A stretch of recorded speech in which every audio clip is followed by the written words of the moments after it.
Hi everyone, I'm Michael Warrick, doing things a little differently tonight, joining you from the weather deck. First tonight, we're hearing from the Mobile Fire Department after 2 of their own were fired and 3rd resigned. It's all because of controversial social media posts about Black Lives Matter protests.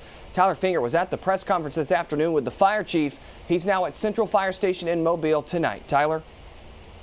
Hey, good evening. Fire Chief Mark Seeley is not happy about what happened involving at least 3 of his firefighters. Tonight, he is taking the blame and says change is coming. Tonight, a public rebuke from Mobile's top firefighter. We're not going to have a fire department that disrespects our community. We are going to uphold the standards of what was left for us for this fire department and continue to make it better going forward. 3 Mobile firefighters are off the job. A spokesperson for their union says it's because of an exchange of words over local Black Lives Matter protests that started inside a fire station, then continued on social media. It's unclear, though, exactly what was posted. We have built that reputation of excellence on that being unbiased and unprejudiced. And when we have some that choose to erode that, then we're going to take steps to correct it. Part of that correction is ongoing training, which is set to start next month. It will include implicit bias and diversity awareness training. You have that right of free speech. You don't have that right to represent the men and women of the Mobile Fire Rescue Department. A union spokesperson says at least 1 of the fired firefighters is appealing the decision to the Mobile Personnel Board. Fire Chief Seeley says there is a social media policy in place, and everyone should be aware of it. We do a very important job. We go into the community and protect lives and property every day. And in doing that, we have to have the trust of the public. Sources have told us that disciplinary action could be coming against more firefighters, but the chief declined to comment on that. We're in Mobile tonight. Tyler Fingert, Fox 10 News. Tyler, thank you. Also breaking tonight, the Mobile County Sheriff's Office announcing the arrest of one of its own deputies. Sheriff's officials say Robert Forrester was charged with 6 counts. There are 2 counts of unlawful possession of a controlled substance, unlawful possession with intent to distribute, tampering with physical evidence, possession of drug paraphernalia, and what's called use of position in persona. It's an ethics violation. The Sheriff's Office says Forrester started working for them in January.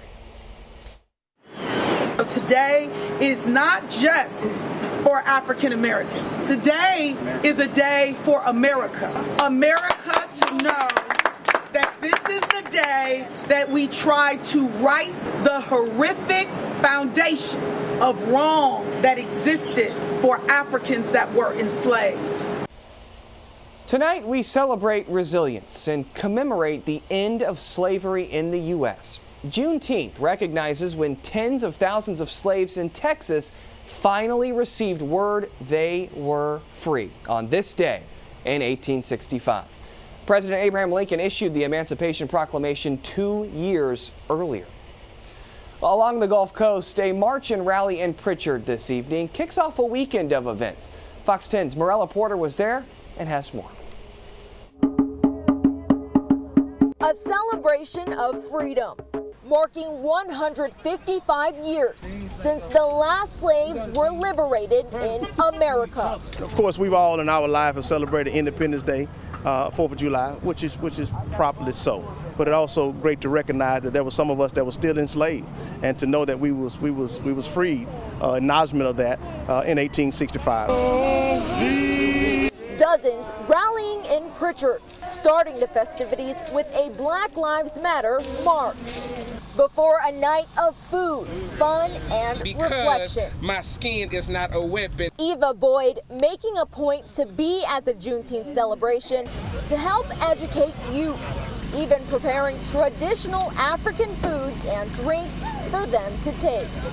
She says it's not just about teaching children, though. My husband, who's 60 years old, knew nothing about it. But teaching everyone the history behind Juneteenth. It's a part of everybody's history. It's our history. So we need to know our history. It doesn't matter about color or race. Recognizing how far our country has come in the century and a half since, and how much more still needs to be done. I am a young black African American male. It's not about anything else than that. It's because every day I have to wake up with 3 strikes against me. I'm young, I'm black, and I'm a male.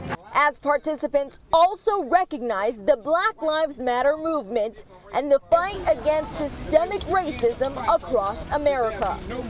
In Prichard, MURAL Porter, Fox 10 News. All right, Morella, thank you. Well, the celebration continues all weekend long here in Mobile. One of the biggest scheduled for Sunday during a virtual Juneteenth celebration. A Black Lives Matter mural will be drawn in chalk on CONTI Street, stretching the block from South Claiborne to North Jackson. That's right next to Cathedral Square. So Anika Edwards-Bush is one of the artists who will draw the outline. It's important because a lot of people get to show how they feel with, their emotions. They can sing, they can dance, they can, do whatever they feel. But I think art is a good way to bond people, and using color is a good way for people to get their message across. And I think the Black Lives Matter being painted in the street is a good way for the community to come out and bond on that day. The celebration begins at 1 p.m. Sunday, with Bush working with community members to create the mural. Now on Saturday, Viger High School will hold its first annual Juneteenth celebration. That's from 11 to 7. We've posted those details for you on FOX10TV.com.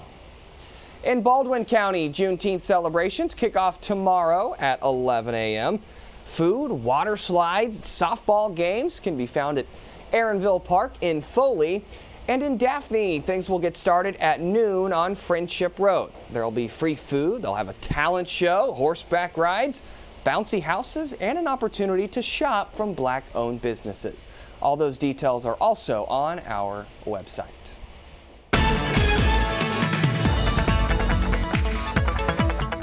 Well, hey there, folks. I'm meteorologist Matt Barrington. I hope you've had yourself a terrific Friday. It's been a hot day out there for us across the area. It's going to continue to be hot. After all, it is still the early part of June. Let's go ahead and check out what we got going on out there right now. We got temperatures generally in the upper 70s, like Groveville at 79, Evergreen at 77, Lillian at 78, Pace at 78 as well. A few low 80s in coastal areas like Pensacola, Destin, and Dauphin Island here at this hour.